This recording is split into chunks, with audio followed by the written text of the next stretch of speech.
Jerry and Esther were in the Seashore State Park in Virginia Beach a few years ago. And when they first walked in, it was like the set of Star Wars, hanging mosses. And it was as if they were the only two people on the planet, not a creature anywhere. And as they walked a little longer and began breathing and reveling in the beauty of the place and relaxing into their own rhythm and pace, the creatures began making themselves known.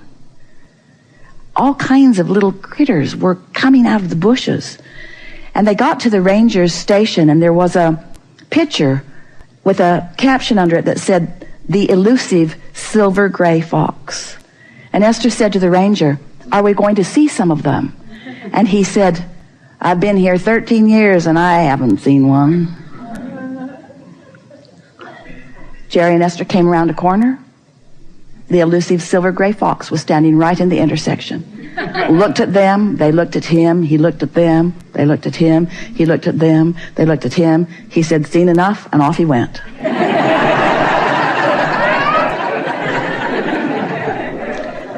Now they're standing on a wooden walkway, a walkway that is above a sort of swamp. And Esther is standing with her feet sort of dangling over the edge. And Jerry said, "Honey, I want you to just listen to the sound of my voice and move very slowly and deliberately back one step." And so Esther listened to the sound of his very calm voice and stepped back. And then he said, "Do it again." And she did. And he said, "Now look down." And there was a copperhead snake stretched out in the sun. And he laid there for a little while and said, "You seen enough?" Then off he went. So now Jerry and Esther are back at the ranger station, and Jerry said, "Did you know you have copperhead snakes?" And the ranger said, "No, we don't have any copperhead snakes." And Jerry said, "Well, you do now."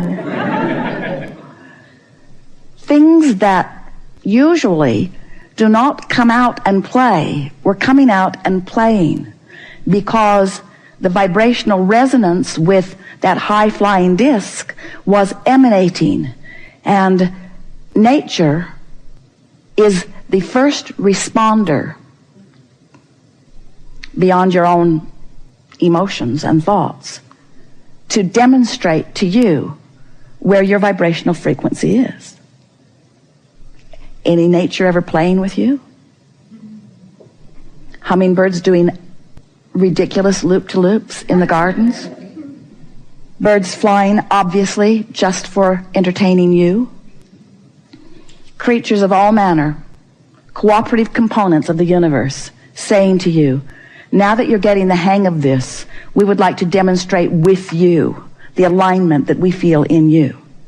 And then, of course, on your high-flying disc, other humans, also on the high-flying disc, appearing in crowds, standing out, walking to you, right timing, saying the right thing at the right time, giving you just a little piece of something that you were wondering about, another little piece of something, rendezvous all day long, leading you to where you want to be, because this is certain. Where you stand and where you want to be is known by all that is. And when you take the time to wake up deliberately, acknowledging the high-flying disc and deliberately staying there and beating the drum of it and practicing it through the day, even if you fall off, you will. Even if you fall off, get on again. Even if you fall off, tomorrow get on. Even if you fall off, tomorrow get on. Until eventually Esther said, "Abraham, I refuse to accept that I have to wait until tomorrow to get back on the high-flying disc. You've given me too many tools. I like it on the high-flying disc. I'm going to be on the high-flying disc. I don't care what it takes to be on the high-flying disc. Even if I have to feel good, I'm going to be on the high-flying disc." And after a while, it just becomes such a steady point of attraction that you begin to feel like the invincible creator of your own reality that you are. Because you are the creator of your own vibrational offering. Because you have guidance to let you know. You have guidance to let you know. So there are two ways of knowing what disc you're on. First is how you feel. Next is what's manifesting around you. Those are the indicators. So this message is not about scolding you about being on anything other than the high-flying disc. You get to be wherever you want to be, and sometimes being on those lower discs is really a clarifying experience. For a while, Esther was hard on herself when she knew she was not on the high-flying disc. She would be really mad at herself for not having the self-discipline to stay there. And we would say to her once she would come back into earshot of us, Esther, these are not negative moments. These are not bad moments. These are not wrong moments. These are clarifying moments. And how wonderful it will be for all of you when you're consistently hanging out on that high-flying disc, and then you have those little clarifying dips that just keep parlaying you into more and more and more clarity about who you are and what you want. Life is supposed to feel good to you, and it's not supposed to feel good later. It's not about planning that vacation or looking forward to retirement or waiting for your dream mate or your dream home or your dream vacation. It's not about waiting for something good to happen. It's about being in a place that the good stuff can rendezvous with you right now, you see. And you have the ability to control your vibration so that good stuff is rendezvousing with you right now. And you're going to reach the place where you're even willing to say the stuff that you didn't think you wanted that rendezvoused with you was still good stuff. Because out of it comes clarity. Out of it comes expansion. Out of it comes more potential for more good feeling. You have control of the way you feel. Therefore, you have control of everything that comes to you. Therefore, you are the creator of your own reality. We just want it to be fun along the way. Esther began writing. I'm having fun on my way to that. Because she discovered that was a big piece. Because if you want to be someplace that you're not, and you're aware that you're not, in your awareness that you're not where you want to be, what do you feel? Negative emotion? And if you're feeling negative emotion, what's your point of attraction? And if you're not on the disc where you're going to rendezvous with what you want, and you're on a disc where you're going to rendezvous with what you don't want, you sort of kind of getting how this is? But what if you don't have yet in manifested form what you want, but you're having fun on the way to what you want? If you're having fun on the way to what you want, then what disc are you on? If you're having fun on the way to what you want, then you're on that high-flying disc, and then on your way to what you want, you're having a whole lot of fun with a whole lot of other things that you want too, you see. But if you're bummed out about not having what you want, then what disc are you on? And if you're on that bummed out disc, there's grumpy and happy and sleepy and bummed out. So if you're on that disc where you just don't feel good, then what is your point of attraction? What's your emotion telling you? What's disappointment telling you that you're headed toward? You see. So, do you like knowing that you can control the way you feel? Do you believe that you can control the way you feel?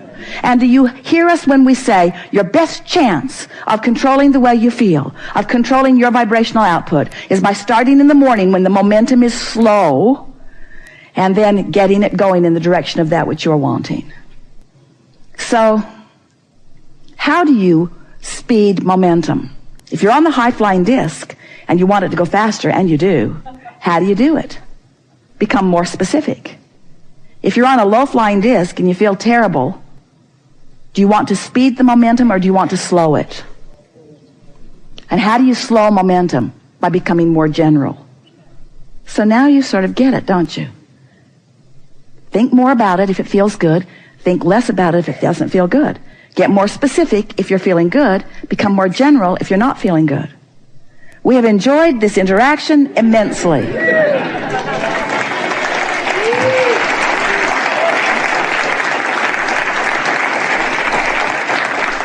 And we have just about used all of the time from the first gathering, but it is such a good thing that has happened because you are now understanding everything that you will ever need to know about living happily ever after.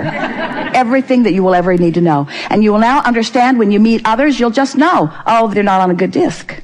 They're not on a disc that's serving them very well. Do I want to play with them? I gotta go. Gotta go. Your friends will say, where are you going? To the high-flying disc. No, really, where are you going? To the high-flying disc. What are you going to do when you get there? Whatever I feel like doing. And something else that we want to say to our friend just now and to you as well, to all of you. As you live in this world, you are living in this world, aren't you? and there are people who are perceiving you. And in many cases, you see yourselves as teachers, and so you're wanting to present your teaching in a way that is beneficial to them. But it causes you to have too much attention upon their perception of you, because you cannot accurately understand anybody else's perception of you, and even if you do, it waters down your perception of you. It waters down your relationship with who you are. It waters down your relationship with your high-flying disc. So we would like to say, in as profound and pronounced and loving way as we can, we would like this to just be the poetry of the rest of your life. Mind your own business. And in that, we want to say, even if they're thinking about you, it's still not your business. What anybody else is thinking isn't your business, even if they're thinking about you. That's so big. Because you can't control what disc they're on when they think about you. Think about that. How about that? So you've been letting your perception of yourself in large part be because of what other people think about you who haven't been on the high-flying disc when they've been thinking about you. When all along you could have been letting your perception of yourself be based upon Source's perception of you, who is always on the high-flying disc when Source is thinking about you. Think about that too. And there's some of that mixed in here. In other words, we can feel that mixed in here. Absolutely. And it was, even though I was going through what I was going through and everybody was projecting... Now stop saying that. Well, stop saying that. Going through what I was going through. There's an implication there that activates something that nobody needs to hear. You don't need to say it and you don't need to hear it. Okay, then... We know. I was intending for that to represent... We know. But you'd be better off to just stay off that subject. Yeah, I was having such a good time. Altogether. You'd be better off to just stay off that subject. If you were having such a good time, you would not be talking about going through what you were going through. Okay. I get that. Yeah. Then help me with this, because I'm trying to... I don't want to. No. Okay. We don't want to take a subject that is a lower flying disc subject and try to turn it into a higher flying disc subject. We'd rather just pick a higher flying disc subject. Great. Wouldn't you? Yeah. Why do it the hard way? Why do it the impossible way? Why do it the way that doesn't work when there's a way that works? You see what we're getting at? You really have to say that in a really powerful way. I loved watching people respond to how I was showing up. I didn't have an attachment to it. And I found that the people that came into my room, as soon as they walked in the room... Yeah, but you see, you are just demonstrating the very thing that we are encouraging you to mind your own business about. And we know you can't be in the world without people observing you, and it's really nice when what they're observing makes them praise you and feel good about you, and it's nice to sort of lay new pipes and have different experiences. But even with the perfection of all of that, still, you are really involved in people's response to you, and we're just saying that slows you way, way down. It's sort of like when Jerry and Esther's books began to hit popularity, and they were on the New York Times bestseller list, and #1 on the New York Times bestseller list, and lots of people from outside of the safe haven of gatherings like this were beginning to read them and beginning to get hold of little pieces of the information. So lots of commentary began coming back to them. Most of it really positive, but some of it not so positive. And their publisher said, don't read your own press, because if their praises elevate you, their criticism will devastate you, because you can't control what disc they're on when they write you the letter. Right. Awesome. And so if the feedback that you're getting from them matters, then you've got to control what disc they're on, and you can't. This is really important information, isn't it? But you can control what disc you're on. And so when someone says, I love you, we want you to say, I don't care. Yes, absolutely.